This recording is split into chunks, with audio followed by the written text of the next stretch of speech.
Asha, and welcome back to Reading with Asha. I mean, when you read, you're like going into a whole different world. Sorry if the lighting is super bright in here. It's not sunny today. Usually I just use the natural light, but I had to use the actual light today because it's not sunny at all. But for today's video, we are going to be doing YA romance book recommendations, so young adult romance book recommendations. So this is for people who don't really like spicy romance, or even if you do like spicy romance like I do, it's just nice to have some refreshing, cute romances once in a while. A lot of them are high school, and I think it can be really fun to read about a lot of the time. So I have a ton of recommendations all back here that I have lined up to show you guys. Some of them you've probably heard of, some of them you probably haven't heard of, but there's just a lot of different ones and I'm really excited to share them all with you guys. A lot of you recommended this video because a lot of you love YA, as do I, and I'm definitely starting to get into YA fantasy. Actually, I haven't even read a YA fantasy yet. I don't know, is The Cruel Prince YA fantasy? I haven't read it yet, but I have that. This book right here, These Hollow Vows, that's a YA fantasy book that I haven't read, but it has really good recommendations, so I'm definitely going to be reading it soon. But yeah, I have so many different recommendations for romances. Not all of them are romance. There's like, I have a couple that aren't romance, but the majority of them, like pretty much everyone that I have lined up back here, is romance. The first book that I have to talk about that's YA romance is The Best Laid Plans by Cameron Lund. I'm pretty sure this is YA romance. If it's not like super young adult, it's more like high school young adult, if you know what I mean. I guess it's more closed door. It's not too spicy, but this one is more of a high school romance that's friends to lovers. The two main characters' parents, their moms, are best friends, so it's kind of like Summer I Turn Pretty vibes in that way, but yeah, it's really cute, high school romance, super easy to read. I think I probably rated this like a 3 or 4 stars when I read it like 2 or 3 years ago, but I don't see a lot of people talking about this one, and it is really good, so I would highly recommend this one. The next one is kind of a trilogy, not really a series, but because they're not the exact same characters. This is the Love and Gelato trilogy, so we have Love and Gelato, which a lot of people have read. I haven't heard a lot of people reading the other two, Love and Luck and Love and Olive. So the first one, Love and Gelato, is based in Italy. It's a super cute little Italian romance story, and also there's a lot of family aspects in the plot. Actually, it's kind of sad. It has some grief as well. It has a lot going on, and the romance is more subplots, but I feel like later in the book it kind of gets up to be,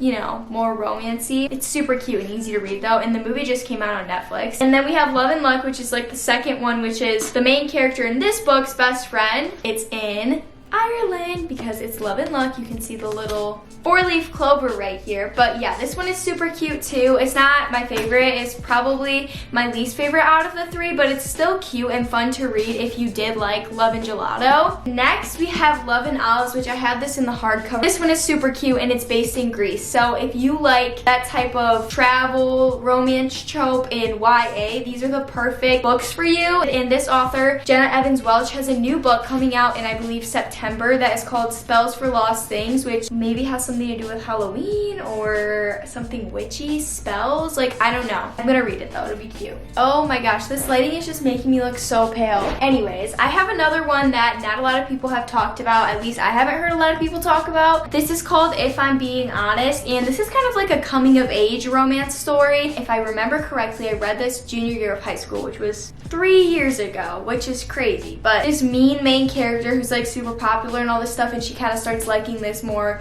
I guess, nerdy boy. But yeah, it's super cute, super easy to read. I remember liking this a lot when I read it, and I probably rated it like a 4 or a 5 stars. And I think there's another book that she wrote after this. I don't know if it's a sequel or just like a partner book, but it's definitely really cute. The cover was so cute, like it reminds me of old Pinterest kind of vibes. But yeah, this one was really, really cute too if you like any type of YA romance.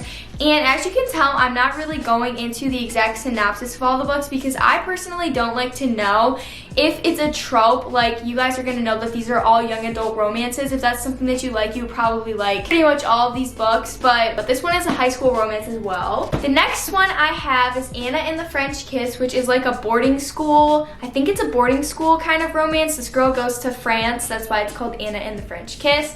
And I have the special edition, which is so cute. But yeah, it's a really cute book. I think though, in the romance aspect, there's a bit of like a cheating trope almost, which wasn't my favorite, but everything else about the book is really good if you like YA. I think it's an enjoyable book that a lot of you would enjoy if this is your kind of thing. Next, we have another one that I don't hear a lot of people talk about either, which is Yes, No, Maybe So by Becky Albertalli and Aisha Saeed. I don't know if I'm saying those names correctly. But this one is a romance, but it's kind of political. It's literally about like these two characters and they kind of join together to help move forward with this political campaign and campaigning for it and stuff. So if you don't like political kind of books, you probably wouldn't like this. I didn't really know that's what it was like going into it. I got this kind of the era before BookTok came out, and you would just go to the bookstore and you would just pick out books based off of like, oh, it's either a cute cover or you read the inside and it's like, oh, that looks pretty interesting. That's kind of what I did. That's what I did for this book, and I just read it like last year and it was okay. It wasn't my favorite ever, but it is a cute YA romance, but if you don't like political stuff, you'd probably hate this. Next, I have Every Last Word by Tamara Ireland Stone, or Tamara Ireland Stone. I'm not sure if I'm pronouncing it correctly.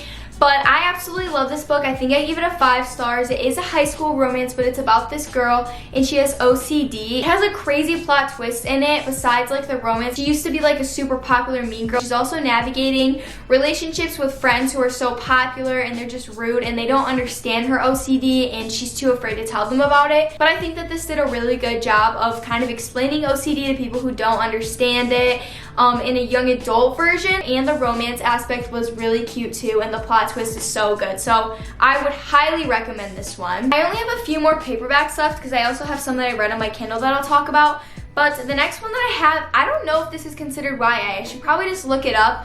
But this is The Summer of Broken Rules by Kate L. Walther. Even if this isn't YA, it's very closed door romance, so there's nothing too spicy going on if you don't really like that. But this one is so cute, and if you're looking for a good summer read before the summer ends, or depending on where you live before it starts, this is the perfect one to read. It's a girl who goes to Martha's Vineyard with her family every year, but her sister passed away recently, so they haven't been in a couple years, and they're finally all going back for her cousin's wedding.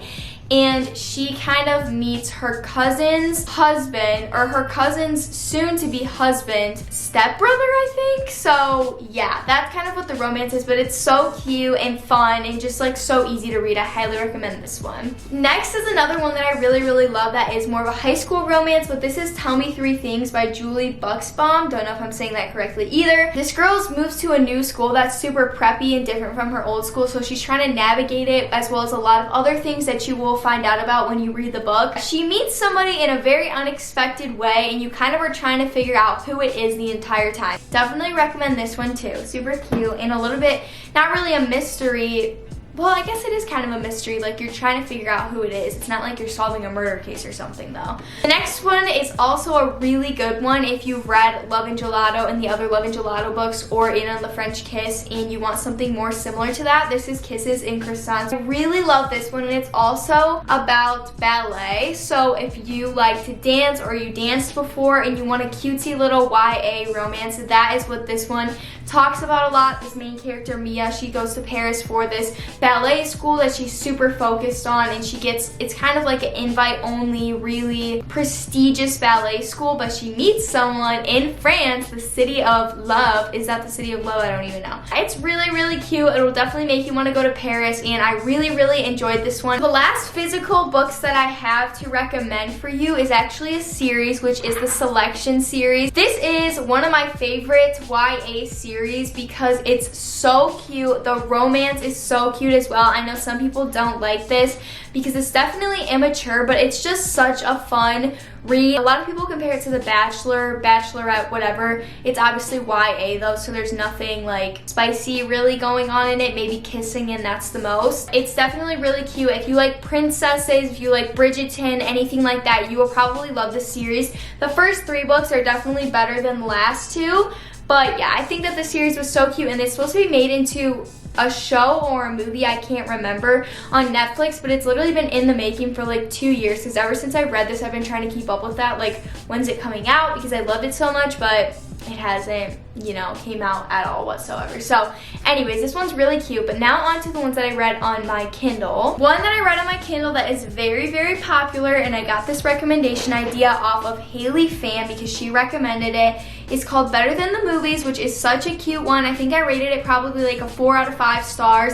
It's a high school romance. It's kind of fake dating, I guess. Is it? Yeah, it's kind of fake, not really fake dating, but fake like liking each other. I don't really like fake dating, that kind of trope or anything, but this one did it really, really cute and really well. So I definitely recommend this one if you haven't read it yet. It's free on Kindle Unlimited, as are the ones that I'm going to be talking about. The other one that I read on my Kindle was Heartbones by Colleen Hoover, which is a super cute summary read for YA romance. So if you like summary reads, if you like YA romance, this is going to be the perfect book for you, and it's Colleen Hoover, so why not give it a read? And then I have 3 books that I read that are YA, but they're not just romance. Like, they have subplots of romance. Hello Goodbye by Kate Stallenwerk. And this one has subplots of romance, so it's not just about romance, but it's kind of more of like a little mystery YA, which it's so cute and perfect for the summer. And if you have like a close relationship with your grandparents, this is gonna make you cry. I thought this was so cute. I don't think it comes out till August 2nd, but when it does, definitely check it out. I gave it a 4 out of 5 stars. And next we have 2 books by John Green, who is one of my all-time favorite YA writers. So we have Looking for Alaska, which is such a good book